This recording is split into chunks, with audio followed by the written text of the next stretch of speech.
Saya kurang setuju kalau yang disampaikan Pak Beni Kabur Harman soal nonaktif Kapolri. Kapolri on the track kok jalannya kalau menurut penglihatan saya. Sesuai dengan arahan Bapak Presiden bahwa kita tidak akan ada yang ditutup-tutupi, semua kita buka sesuai fakta, ungkap kebenaran apa adanya.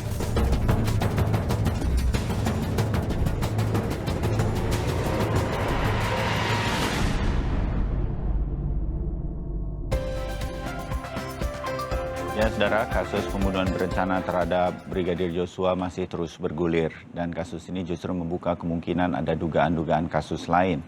Seperti sebelumnya ada dugaan ratusan miliar rupiah di dalam sebuah bunker yang ditemukan di rumah Ferdy Sambo. Meski hal ini sudah dibantah oleh pihak Polri. Ada lagi yang juga kemudian viral adalah bagan atau skema konsorsium 303 dengan Ferdy Sambo disebut-sebut menjadi pimpinan atau kaisarnya, dan dikaitkan dengan dugaan aliran dana setoran sindikat perjudian online. Benarkah ada pusaran dana ilegal di sekitar Ferdy Sambo atau lebih pasnya disebut di sekitar Polri? Nah, bagaimana semestinya kemudian Polri mengusut hal ini? Kami segera akan membahasnya. Para narasumber yang akan hadir untuk membahas dialog kita pada pagi hari ini, ada seorang yang hadir di studio dari Koordinator Kelompok Kehumasan PPATK, Bapak M. Natsir Kongah. Selamat pagi Pak Natsir. Selamat pagi Mas Bayu. Selamat datang di studio. Terima kasih waktunya pagi ini. Kemudian secara daring melengkapi dialog kita ada Ketua Indonesia Police Watch atau IPW Sugeng Teguh Santoso, dan melalui sambungan telepon ada anggota Komisi 3 DPR RI Bang Trimedia Panjaitan. Bang Trimedia, Mas Sugeng, selamat pagi. Di sini ada Pak Natsir. Selamat pagi Pak Mas Bayu, Pak Natsir dan Bang Trimedia. Selamat pagi Mas Sugeng. Selamat pagi Bang Trimed, Mas Bayu. Oke, salam sehat maksud saya. Kok saya mau bilang selamat pagi lagi. Terima kasih sekali lagi waktunya. Saya ke Pak Natsir dulu dan mudah-mudahan nanti bisa ditanggapi juga oleh Bang Trimedia dan Mas Sugeng. Ini pertanyaan-pertanyaan yang di tengah masyarakat mengemuka nih Pak Natsir. Ada skema konsorsium 303. Itu PPATK sudah terlibat untuk menyelidikinya dan untuk kasus ini, dan seperti apa sebetulnya? Itu benar atau tidak atau bagaimana kemudian kalau boleh kita tahu, Pak Natsir? Ya, terima kasih Mas Bayu. Jadi untuk rekening dari korban itu sudah kita blokir ya, dan sudah. Oh, ini kan ada rekeningnya almarhum Joshua yang dikatakan ada 4 rekening dan sempat terpakai pada beberapa hari setelah peristiwa. Itu PPATK sudah membekukannya? Sudah diblokir dan kita terus koordinasi dengan penyidik ya. Oke, benar ada 4 rekening ya Pak Natsir? Ya, jumlahnya beberapa ya, dan nilainya juga sudah kita ketahui dan sudah kita terus koordinasi dengan penyidik ya. Ya, walaupun belum bisa kepada kami belum bisa disebut nilainya berapa. Iya, untuk nilai atas nama siapa saja itu hanya bisa kami sampaikan kepada penyidik. Termasuk juga dengan judi online ya, judi darat.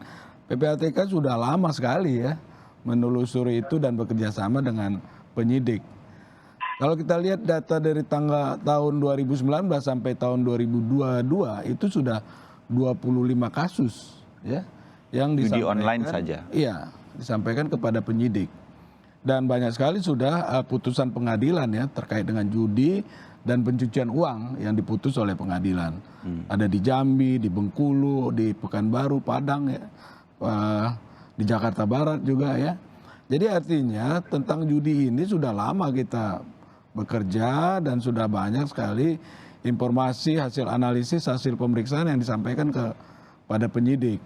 Jadi bukan ujuk-ujuk ada ini ribut lalu kita berikan, tidak. Jadi proses itu karena sistemnya sudah berjalan secara baik ya, di mana misalnya ketentuan bagaimana kewajiban pelaporan yang disampaikan oleh penyedia jasa keuangan, penyedia barang dan jasa, juga profesi ya, seperti profesi Bang Trimet dulu sebagai pengacara, itu kan wajib juga menyampaikan laporan-laporan kepada PPATK, itu juga sudah berjalan. Ya, dari laporan-laporan itulah kalau ada yang mencurigakan, PPATK kemudian bisa menganalisa, hasilnya kemudian disampaikan ke pihak-pihak yang bisa menyidik dan lain-lain, begitu ya? Ya begitu, benar sekali Mas Bayu. Jadi mekanisme itu sudah berjalan secara baik ya. Jadi pelapor menyampaikan laporannya. Jadi Pak Natsir, kalau kita sekarang bisa melihat skema itu, oh ada aliran dana ke siapa, ke A, ke B, ke ini, dan kemudian di skema konsorsium 303 yang kita lihat ya Pak Natsir, itu kan ke anggota-anggota kepolisian nih, para pejabat di kepolisian. Itu sebenarnya PPATK sudah melihat itu atau sudah pernah melihat itu. Kira-kira begitu maksud Pak Natsir? Kalau dari cara kerja PPATK ya, saya tidak menyebutkan spesifik kasus ya. Ya. Follow the money itu kita bisa tracir ya. Kemana uang itu dialirkan, dari mana, terus kemana saja.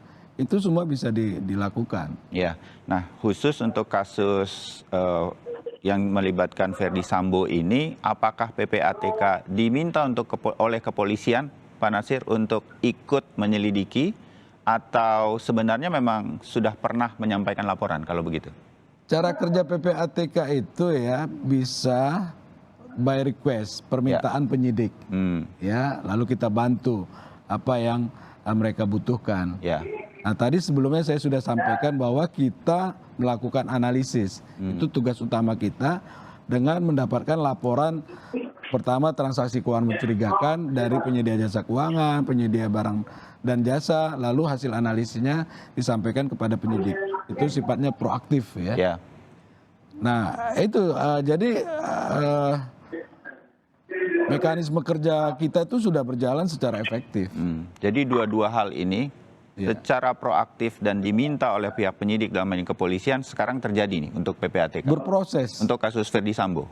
Saya tidak sebutkan kasusnya, tapi yang terkait dengan kasus judi online, judi darat ya, dan kami ingin mengapresiasi juga ya bahwa apa yang dilakukan oleh Bapak Kapolri ini cukup bagus ya, karena memang judi ini sangat merugikan masyarakat dan keuangan kita sebagai bangsa ya, secara makro itu sangat terganggu. Bagaimana misalkan ya, ketika kita ingin uang-uang yang diparkir di luar negeri itu untuk kembali ke Indonesia, effortnya selalu begitu berat ya. Kita buatlah namanya tax amnesty ya. Tadi saya baca di running text-nya Kompas itu, untuk sukuk aja kita cuma baru dapat yang dikeluarkan baru-baru ini cuma sekian puluh triliun gitu ya. Sementara uang aliran dari judi ini yang lari ke luar negeri itu per tahunnya bisa ratusan triliun. Oh, jadi sampai ratusan triliun per tahun? Per tahunnya. Oke. Jadi kalau ada angka 1,3 triliun per bulan menurut skema konsorsium 303, itu bisa lebih dari itu, Pak Natsir? Itu biar Mas Bayu aja yang jawab sendiri. Tapi artinya apa yang kami lakukan itu adalah untuk membantu ya. Jadi soal spesifik tadi terhadap kasus, terhadap berapa tadi uang yang mengalir itu semua kita koordinasi dengan itu semua hanya bisa dilaporkan atau disebutkan PPATK rinci kepada tim penyidik atau yang meminta. Persis, kira-kira begitu. Mas Bayu, ya. Oke, jadi bayangan-bayangan saja nih Mas Sugeng dan Pak Trimedia yang kita dapat. Tapi saya nggak tahu, Pak Trimedia mungkin saya sedikit fokus ke skema konsorsium 303 ini yang kemudian menjadi viral dan dibicarakan di tengah masyarakat. Kalau ini betul-betul terjadi di kepolisian sedemikian rupa. Saya menangkap tidak tertutup kemungkinan cenderung ada benarnya apa yang disebut sebagai aliran dana dari perjudian di instansi kepolisian, begitu Bang Trimedia. Nah, ini akan menjadi fokus hari ini. Nanti waktu bertemu atau rapat dengar pendapat dengan Pak Kapolri selain kasus pembunuhannya sendiri, Bang Trimedia? Saya kira tidak ya, karena kita fokus kepada kasus pembunuhan. Bagaimana disampaikan oleh Pak Mahfud waktu kita undang hari Senin yang lalu, ya, beliau juga menyampaikan kita fokus dulu ke kasus pembunuhan ini. Ini tuntas. Kalau ada dampak dari kasus pembunuhan Joshua Huta Barat ini oleh Pak Sambo dan kawan-kawannya, itu biar dilakukan paralel aja. Biar dilakukan paralel, saya kira. Dan Kapolri kan sudah ada mereka rapat ya secara daring dan virtual ya, secara fisik dan virtual.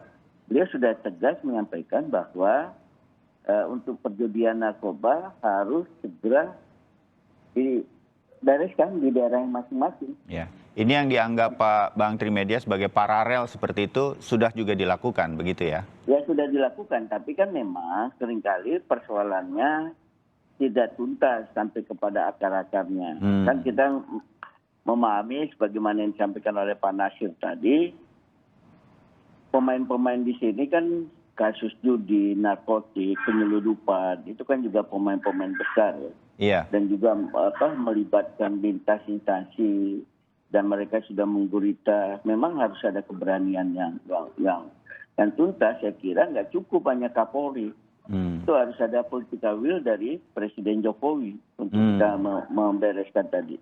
Itu tadi kan Pak. Sama seperti kasus pembunuhan almarhum Brigadir Joshua, komitmen Presiden juga seperti itu kira-kira untuk kasus ini ya, untuk perjudian. Sebagaimana disampaikan oleh Pak Nasir tadi, bahwa setahun bisa perputarannya 300T. Itulah yang kita mendengarnya juga seperti itu. Sehingga kalau selama kemarin itu kita mendengar 150 ke 200, kita coba menanyakan kiri kanan muka belakang, ya wajar Bang segitu. Karena omsetnya per hari, per minggu, walaupun mungkin ada yang dibesar-besarin ya.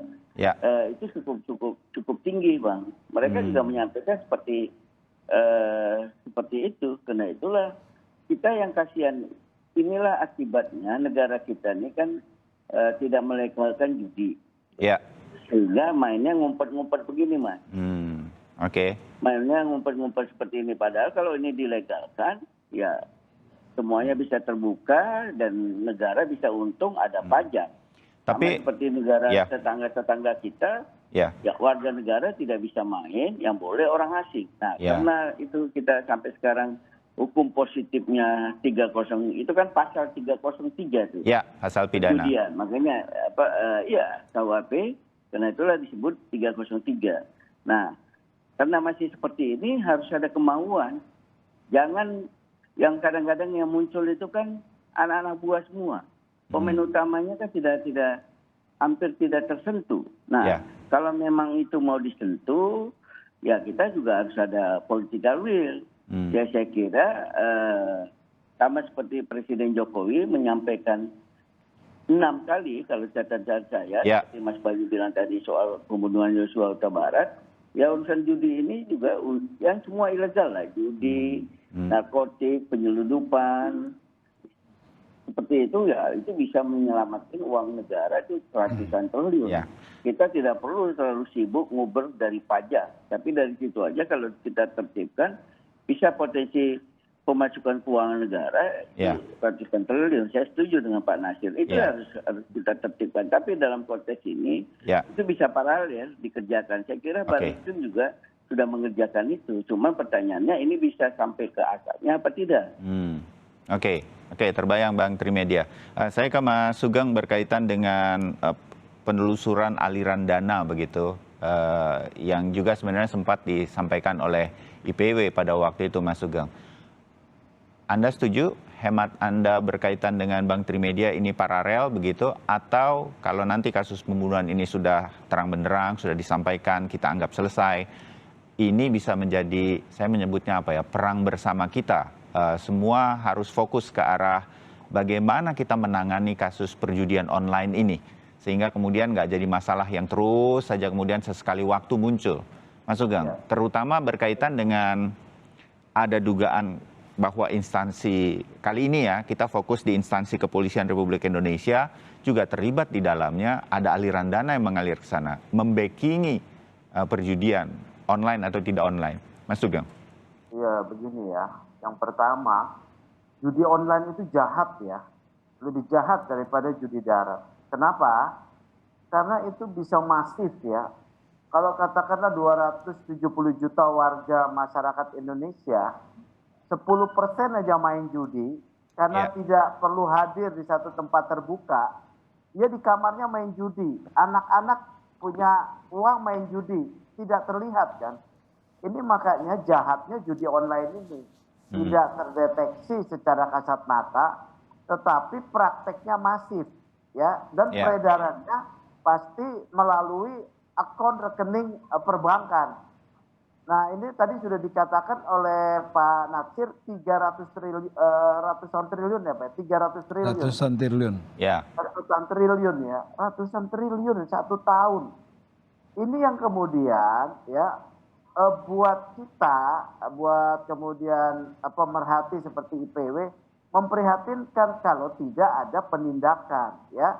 Masyarakat kita rusak ya mentalitasnya karena bisa bermain tanpa dilihat orang, keuangan negara juga terkuras, kemudian itu lari dananya katanya ke Virgin Island ya, saya dengar-dengar aja.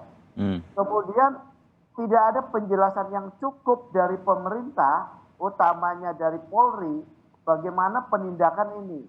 Bahkan yang muncul adalah peredaran dugaan perlindungan perlindungan praktek perjudian oleh kepolisian. Nah, oleh karena itu, ini kan perlu ditindak, ya, perlu ditindak ini. Kalau kemudian Pak Trimedia saja sebagai anggota DPR yang punya kewenangan, apakah yang punya kewenangan meminta penjelasan? Belum tentu juga dia punya data tentang adanya aliran dana. Ya. Apalagi kami rakyat ya apalagi rakyat atau LSM. Data-data tersebut juga pasti tidak ada bisa diakses. Yang kemudian punya kewenangan itu adalah polisi. Polisi kemudian yang muncul sekarang perlindungan judi terhadap perlindungan oleh oknum polisi terhadap judi. Kalau sudah perlindungan pasti ada duit beredar di sana. Kalau ratusan triliun 1 tahun untuk biaya perlindungan bisa dibayangkan berapa persen dari sana kalau emang ada praktek seperti itu dan beredar sekarang ya. Nah, ini yang tidak pernah diklarifikasi, baru kemudian dalam tindakan reaktif sekarang ya setelah terbongkarnya adanya tindakan kalap ya tindakan pembunuhan oleh FS kepada ajudannya terbongkar satu persatu. Ya. Terus ya kemudian ada tindakan penindakan oleh judi baru terbongkar. Ya sudahlah, ini baiklah. Tetapi penataan penindakan terhadap judi dan aliran dana ini harus serius benar, konsisten, terencana. Oke, baik Mas Sugeng. Nanti kita sambung lagi berkaitan dengan bahwa kita ada satu kasus kriminal pembunuhan terhadap Brigadir Joshua yang PPATK terlibat. Nanti saya minta Pak Natsir lebih jelas lagi berkaitan dengan kasus ini. Selain membekukan rekeningnya Joshua, siapa lagi yang rekeningnya kemudian dibekukan dan untuk keperluan di pemeriksaan dan lain-lain. Jawaban dari Pak Natsir sebentar lagi. Usai jeda, tetap bersama kami. Kita sambung lagi perbincangan kita berkaitan sebenarnya dengan hari ini akan ada rapat dengar pendapat Komisi 3 DPR RI dengan Kapolri. Dan ini masih berkaitan dengan kasus terbunuhnya Brigadir Joshua. Nah, dari titik pembunuhan terhadap almarhum Joshua ini ada beberapa rekening yang sudah dibekukan oleh PPATK. Masih bersama narasumber Bang Trimedia Panjaitan, Komisi 3 DPR RI, ada Pak Natsir dari Koordinator Kelompok Kehumasan PPATK, dan juga Mas Sugeng dari IPW, Ketua IPW. Pak Natsir, kalau mengacu pada Bang Trimedia tadi, kita hari ini Komisi 3 dengan Kapolri akan fokus pada kasus pembunuhan. Dalam kasus pembunuhan kan ada rekening yang sudah dibekukan atau terlibatlah di dalam pembunuhan ini. Salah satunya beberapa rekening dari almarhum Joshua. Dari titik ini biasanya itu akan bisa sambung menyambung, tertelusuri ke aliran-aliran dananya sampai kemudian kepada para tersangka, sehingga kemudian saya bisa bilang selain rekening Joshua ada rekening-rekening lain yang sudah dibekukan PPATK untuk kasus pembunuhan Joshua. Ya, secara prinsip ya pendekatan follow the money itu mengejar uang hasil kejahatan ya. Jadi dari mana uang itu, kemana uang itu pergi, ke pihak-pihak mana saja, dari mana saja, itu semua tergambarkan. Ya, jadi ada rekening-rekening lain selain rekening Joshua yang dibekukan. Nah kalau soal tadi spesifik soal nama saya nggak sebutkan, tapi begitulah prinsipnya. Iya. Prinsip kerja follow the money tadi. Iya, saya nggak tanya nama nih Pak Natsir, tapi selain rekeningnya Joshua ada rekening orang lain yang dibekukan berarti ya? Pihak-pihak terkait. Oh, tersangka misalnya. Ya, pihak-pihak terkait itu ada. Oh, oke. Dan sudah kita koordinasikan dengan penyidik. Ya, dan dari pengalaman PPATK Pak Natsir, ini kasus pembunuhan. Runutan menelusuri rekening-rekening atau aliran dana ini bisa mengarah kepada kasus lain. Pernah nggak seperti itu? Misalnya, jadi kasus judi online, pencucian uang, itu bisa atau mungkin terjadi? Banyak. Iya. Oke. Bisa merembet kemana-mana bisa. Ya, dari beberapa waktu sudah PPATK mengikuti atau terlibat dalam pembunuhan Brigadir Joshua ini, ada arah ke sana dalam kasus ini? Bisa merembet kemana-mana bisa, karena kan itu tadi lapisan-lapisan transaksi itu kan bisa diikuti. Termasuk judi online? Ya. Oh, oke. Nah, Bang Trimedia, kalau dari kasus ini kemudian bisa kemana-mana, apakah cukup ini hanya paralel atau bagi Komisi 3 ini nanti akan menjadi titik khusus baru untuk bekerja bersama Kapolri, benar-benar aliran dana ini menjadi kasus yang betul-betul dikawal. Ini aja dikawal Komisi 3 bersama publik nanti, ini akan menjadi sebuah prestasi tersendiri menurut saya untuk DPR RI itu, utamanya untuk Komisi 3. Momentumnya dari sini. Bang Trimedia? Karena itu kita berharap kasus penembakan Joshua Huta Barat ini segera tuntas, berkasnya segera disidangkan, dan sana kita juga mengetahui apa motif dari pembunuhan itu. Ya. Dan kita meyakini tidak ada tersangka baru. Kedua juga yang penting bagi saya 83 nama yang disebut itu harus segera dituntaskan. Apa sebabnya? Sehingga karena itu juga meyakinkan bagi keluarga mereka. Mereka perannya minim sekali, tapi dikatakan pembunuh. Dan ini terus bertambah. Nah ini harus segera disidangkan. Saya berharap ya, tadi saya pikir sebelum rapat kami hari ini, sidang kode etik Ferdy Sambo sudah langsung dilakukan. Tapi belum. Saya berharap segera dipecat beliau, dan siapa lagi yang bertanggung jawab, minimal 4 tersangka. Nah setelah itu rapat selanjutnya kita bisa fokus bukan cuma soal judi, tapi soal penyeludupan, narkoba. Kan kami juga sekarang sedang membahas undang-undang narkotik. Ya. Saya selalu menyampaikan, apakah narkoba ini ditangani Polri bersama BNN atau BNN aja? Tapi kalau BNN yang fokus menangani, kok anggarannya minim sekali. Ya, bayangkan Mas Bayu, BNN misalnya Provinsi Sumatera Utara, anggarannya cuma 15 miliar. Mau buat apa 15 miliar itu? Untuk memberantas narkoba. Nah ini juga ada keseriusan. Saya kira 3 sektor itu kalau kita bisa benahi, soal judi, kemudian penyeludupan, narkotik, banyak uang negara yang bisa kita selamatkan.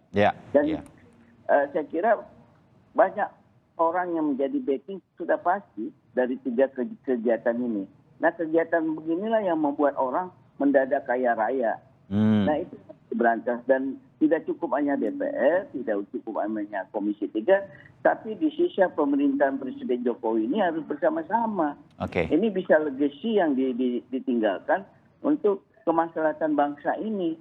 Dan masyarakat kita sebagaimana disampaikan oleh Pak Sugeng tadi, itu kita ngeri sekali judi online itu, apalagi di kampung-kampung.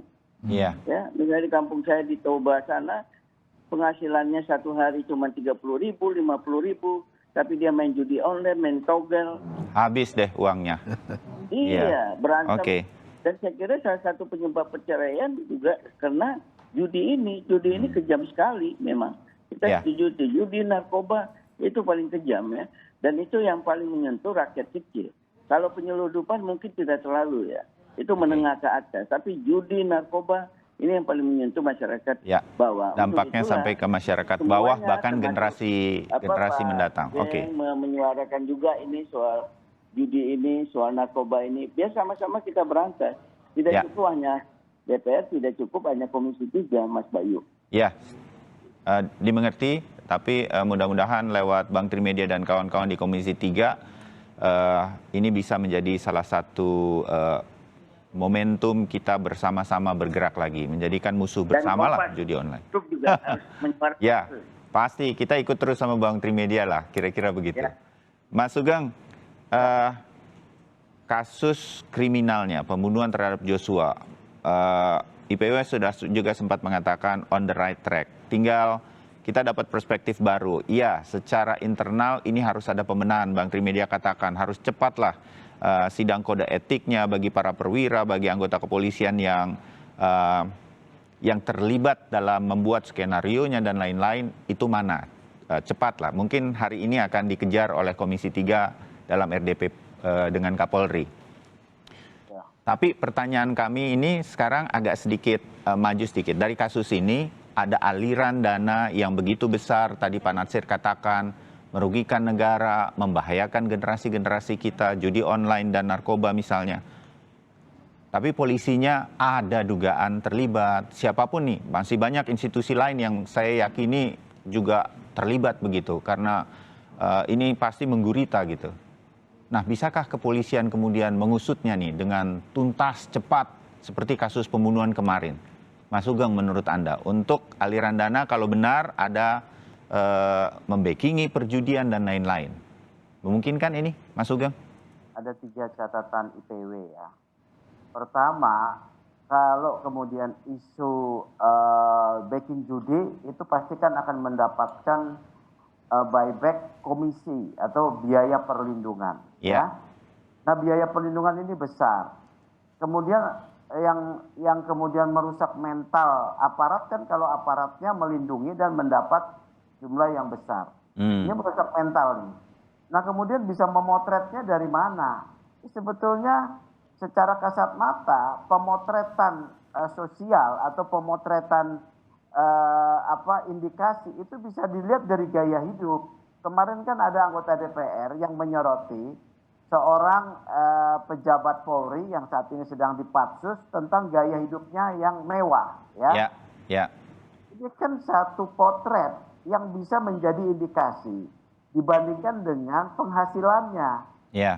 Perwira tinggi itu penghasilannya pokoknya itu paling tinggi kalau tidak salah 10 juta ya, 7 juta ya. Yang besarnya kan tunjangannya ya.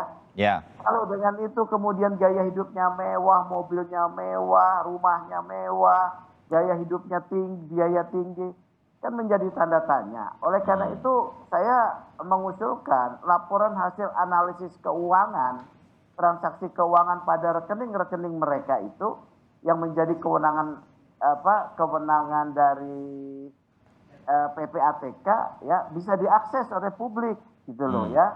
Bukan hanya kepada penegak hukum, dari PPATK kasih ke penegak hukum, mereka pemainnya bagaimana oknumnya ya, itu satu. Kemudian instrumen kedua adalah laporan LHKPN, laporan kekayaan, ya. Negara yang kemudian tidak taat itu kan indikasi. Sekarang ternyata salah satu orang yang kemudian belum melaporkan ya kan menjadi tersangka. Pak FS ini belum muncul di dalam laporan hasil kekayaan negaranya, belum ya. Memang yang sulit adalah menyimpan uang-uang haram itu kalau dalam bentuk tunai ya. Yang kemudian sekarang jadi isu tetapi dibantah oleh Polri ya. Jadi sebenarnya ada nggak sih menurut IPW banker dan uang 900M itu, Mas Sugeng? Bagaimana IPW bisa memastikan ada atau tidak? Kami tidak punya kewenangan melakukan penyelidikan. Yang punya kewenangan penyelidikan itu kan adalah penyidik tuh. Kalau tidak ada uang 900 miliar, ada apa yang ditemukan di sana? Ya. Uangnya berapa kalau ada uang? Jadi yang IPW dengar ada benar? IPW kan cuma benar atau tidak bisa dikatakan. Biasanya sumbernya IPW soalnya B1 lah kalau nggak A1. Enggak juga. Kita juga harus memverifikasi ya. Kayak saya kemudian mau diperiksa MKD kan terkait informasi yang kami sampaikan ke publik. Ya. Kami mau didengar. Ya jangan dipersoalkan sumbernya, tapi yang dipersoalkan adalah substansinya. Jadi melalui aparat penegak hukum mencari. Nah makanya IPW mengusulkan ekspos kasus seperti biasa yang dilakukan oleh Polri ketika berhasil mengungkap kasus. Mengapa kasus FS ini tidak diekspos? Apakah ada diskriminasi? Karena di dalam kode etik itu diatur bahwa pejabat Polri tidak boleh melakukan diskriminasi dalam penanganan tugas. Kalau rakyat diekspos, ya ini diekspos. Ekspos pentingnya apa? Kalau tersangka kan sudah ada. Yang disita juga diekspos barang buktinya gitu loh. Ada atau tidak seperti itu. Nah ini catatan IPW yang menjadi catatan menjadi ruwet berputar-putar soal uang ini ada atau tidak. Ya kami rakyat tidak tahu, tapi pejabat penyidik yang akan harus menjelaskan itu melalui ekspos kasus. Ya. Kalau hasil analisis, hasil pemeriksaan yang dilakukan PPATK itu hanya diserahkan kepada penyidik, itu Pak Sugeng undang-undang yang ngatur. Bukan kemauan kita, Pak. Kalau kasih ke IPW aja lah kalau gitu. Biar IPW undang-undang yang mengatur. Berarti ini mudah-mudahan jadi masukan bahwa publik bisa mengakses apa yang bisa diakses sebagai sebuah pengawasan, kira-kira begitu. Mudah-mudahan ini menjadi masukan. Nah, Pak Natsir sedikit aja ya, saya pengen tahu, kan ada proaktifnya PPATK melihat aliran dana dan lain-lain dari rekening-rekening setiap orang, apalagi pejabat begitu. Nah, kalau itu dilaporkan, itu udah sering dilaporkan. Kalau ada yang mencurigakan dan diyakini ini sesuatu yang tidak benar, gitu kan dilaporkan. Ya, jadi laporan transaksi keuangan mencurigakan yang disampaikan kepada PPATK, kami analisis, setelah indikasinya kuat, baru diserahkan kepada penyidik. Karena PPATK sama, tidak punya kewenangan penyelidikan dan penyidikan.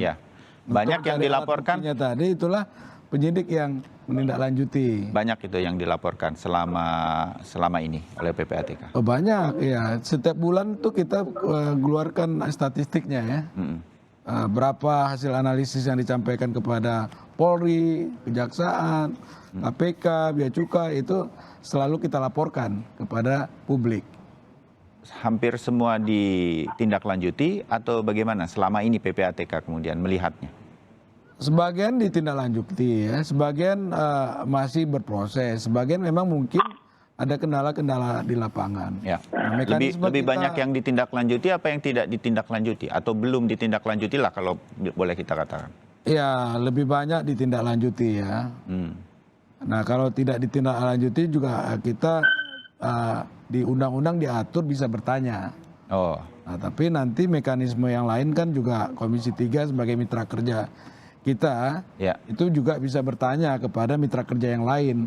Dari hasil analisis yang disampaikan kepada kepolisian misalnya, kenapa baru sekian persen yang ditindaklanjuti, masalahnya apa? Itu biasanya mitra kerja kita Komisi 3 DPR RI yang bertanya kepada mitra kerja kita di PPATK. Seperti itu, Mas. Saya hanya ingin tahu bahwa laporan-laporan tersebut yang mungkin banyak dilaporkan oleh PPATK termasuk aliran dan mencurigakan judi online yang begitu besar dan harusnya bisa kita cegah untuk keluar negeri dan lain-lain, harusnya bisa kita pakai sedemikian rupa dengan baik untuk kebutuhan kita di dalam negeri begitu, karena menjadi uang negara.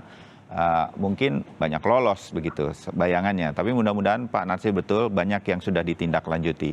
Nah, Bang Trimedia hari ini dengan Kapolri, pertanyaan-pertanyaan dari Mas Sugeng IPW yang juga menjadi pertanyaan publik bahwa ada hal-hal yang belum terang benderang betul mengenai kasus kriminal pembunuhan Brigadir Joshua ini, semua nanti akan diperjelas ya, termasuk belum adanya gelar kasus, bunker ini benar ada atau enggak, Bang Trimedia, atau Bang Trimedia punya A1, sebenarnya ada bunker, ada uang 900M tapi polisi belum mau mengatakannya, Bang Trimedia. Saya sama seperti Pak Sugeng, kita tidak tahu, cuma informasi. Soal informasi ini benar apa tidak ya kita hanya Tuhan juga yang tahu, Mas Bayu. Tapi yang jelas apa kita hari ini adalah mendorong Kapolri untuk segera menuntaskan kasus pembunuhan Yosua Huta Barat itu. Dan kedua, siapapun yang terlibat harus diajukan ke dalam persidangan. Yang ketiga, sebagaimana yang saya sampaikan tadi, bahwa Kapolri harus segera memproses soal sidang kode etik ini, supaya tidak ada yang terzolimi. Kalau ada pelakunya, ya sanksi dia bawa ke persidangan. Sekarang kan sudah keempat. Yang keempat, kita meminta Kapolri melakukan bersih-bersih di konsolidasi di internal. Ini kan tadi malam ada 24 orang mutasi, ini kan anasir-anasir Sambo. Nah, ke depan harus dilakukan mutasi. Saya juga kadang-kadang berpikir, Mas Bayu, apakah kasus Wabang soal ada judi, mafia judi ini, ada Sambo, ada Agus Kabar Eskrim, itu sengaja didesain atau memang muncul seperti itu aja untuk mengaburkan kasus utamanya. Nah, karena itulah kita fokus kepada kasus utamanya saja, gitu loh. Karena kalau kita lihat diagramnya, itu kelihatannya khas dari cara-cara penegak hukum itu membuat diagramnya itu. Mas Bayu mungkin sudah baca, Pak Sugeng, Pak Sir karena udah diposting di medsos itu. Betul. Itu persis. Nah, ini dari dalam atau dari luar nih. Nah, kita nggak mau sehingga seperti itu. Nah, kita mendukung kepemimpinan Pak Kapolri ini supaya dia firm. Termasuk inilah juga risikonya kalau Kapolrinya terlalu muda kan. Leading 91 pada saat itu masih ada 87, 88, 89, 90. Mungkin ekses itu juga ya. Nah, ini yang harus start. Dan tentu Presiden Jokowi sudah mendukung beliau untuk melakukan konsolidasi. Dan menurut saya sampai bulan 9 ini harus selesai. Bulan 10 Polri harus siap-siap menyusun skema bagaimana pengamanan pemilu legislatif dan pemilu presiden. Yang ini sangat krusial karena baru pertama kali dilakukan di Republik ini. Nah, ke sana ininya. Itu yang harus kita lakukan. Bukan misalnya isunya juga makin liar, ganti Kapolri, revisi Undang-Undang Nomor 2 tahun 2002. Nah, bukan ke sana. Kita dukung kepemimpinan beliau, asal juga Polri ini bukan juga melakukan reposisi. Sama seperti pada saat juga yang disampaikan oleh Pak Sugeng tadi kan, bahwa Kapolsek aja di level Kapolsek, istrinya itu di main medsos itu luar biasa. Apalagi Kapolres, apalagi pejabat utama. Bahwa sudah ada beberapa yang ditindak oleh Kapolri, termasuk Kapolres di daerah pemilihan saya. Kapolres Labuan Batu, kampungnya Pak Nasir juga itu. Baik, Bang Trimedia. Itu dilakukan, tapi konsistensi itu yang kita harapkan. Jadi tulang punggungnya adalah Propam dan Irwasum di level Mabes dan juga di tingkat provinsi. Begitu, Mas Bayu. Baik, terbayang yang akan terjadi hari ini dalam RDP Komisi 3 dengan Kapolri. Paling tidak, sekali lagi terima kasih bayangannya dari Bang Trimedia yang nanti juga kita akan ikuti atau Kompas TV ikuti. Saya minta singkat-singkat dari Mas Sugeng dan Pak Natsir ya. Mas Sugeng, ini harapannya juga adalah bersih-bersih atau perbaikan di internal kepolisian. Dengan begitu banyaknya yang terlibat dalam kasus sebutnya Ferdi Sambo ini, mau membuat skenario yang kemudian dilemparkan ke publik, untungnya kemudian terbongkar begitu. Hemat Anda seperti apa, Mas Sugeng? Itu bisa dilakukan oleh Kapolri sekarang sedemikian rupa. Kalau belum bisa semuanya, paling tidak arahnya menuju ke sana, seperti apa? Mohon singkat karena saya terbatas waktu. Sudah terungkap, kasusnya terang benderang. Catatan dari sini adalah penumpukan kewenangan yang besar pada tangan seorang pejabat Polri itu jangan terulang lagi. Kemudian pola relasi kuasa antara atasan bawahan betul-betul merujuk kepada peraturan kode etik dan peraturan perundang-undangan. Yang ketiga, catatan-catatan pembenahan lain, kultural, kemudian instrumental ya harus dilakukan setelah ini badai ini lewat ya. Baik, ya itu terbayang. Mudah-mudahan juga ini menjadi bayangan dari Komisi 3 juga nantinya untuk mengawal perbaikan internal Polri. Pak Natsir, Ya, kita kalau melihat bahwa aliran dana begitu besar dari judi online, narkoba, dan kasus lain, tapi kebetulan ada perlibatan kepolisian di sana sebagai sebuah dugaan dulu untuk saat ini. Hematnya PPATK, apa yang bisa dilakukan untuk menyelamatkan dana-dana tersebut? Apa yang harusnya bisa kita lakukan dan sekarang belum terjadi, Pak Natsir? Ya pertama ya kita mengapresiasi ya tindakan tegas yang dilakukan oleh Bapak Kapolri ya. Di dalam kasus pembunuhan beliau sudah begitu tegas ya, dan kita lihat hasilnya, progresnya begitu bagus. Dan juga tentang judi online ini juga sikap tegas Pak Kapolri perlu kita apresiasi ya. Jadi saya kira bertahap ya, kedua hal ini diselesaikan dengan tuntas itu sudah cukup baik ya. Dan kita sama-sama ya berdoa dan bekerja keras ya agar seminimal mungkin lah ya judi online itu sudah bisa dituntaskan secara cepat, tepat ya. Dan sehingga kesejahteraan masyarakat kita itu bisa lebih membaik ya. Mengingat dananya yang begitu besar terjadi di dalam hal ini. Baik, Pak Natsir, terima kasih waktunya sudah mampir ke studio. Bang Trimedia sama Mas Sugeng ditunggu kapan-kapan kita bisa mampir di sini, kita ngopi bareng. Sebelum ke kantor, Mas Sugeng sama Bang Trimedia karena dekat kan kantornya dengan Kompas TV. Pak Natsir juga. Mas Bayu. Baik, terima kasih. Bang Trimedia, Mas Sugeng, Pak Natsir, sampai jumpa. Salam sehat.